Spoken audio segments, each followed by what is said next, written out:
విభజన ప్రకటన చేయడం దారుణమన్నారు. సీఎం కిరణ్ కేవలం తన పదవిని కాపాడుకోవడానికి ఢిల్లీ వెళ్తున్నారు తప్ప సీమాంధ్రుల వాణి వినిపించడానికి కాదన్నారు.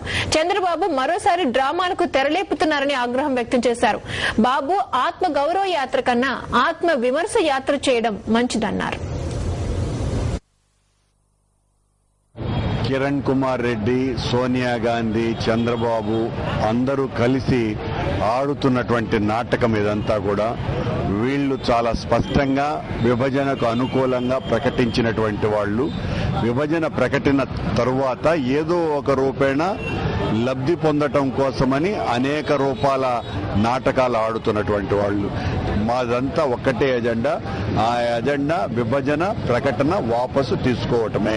చంద్రబాబు ఆత్మగౌరవ యాత్ర అనే పేరుతో ఏదో యాత్ర చేస్తానంటున్నాడు. అతను చేయాల్సింది ఆత్మగౌరవ యాత్ర కాదు, ఆత్మ విద్రోహ యాత్ర అని పేరు పెట్టుకొని ప్రజలకు చేసినటువంటి ద్రోహానికి క్షమాపణ చెప్పుకోవటానికి నేను యాత్ర చేపడతాను అని చెప్తే సబబుగా ఉంటుంది.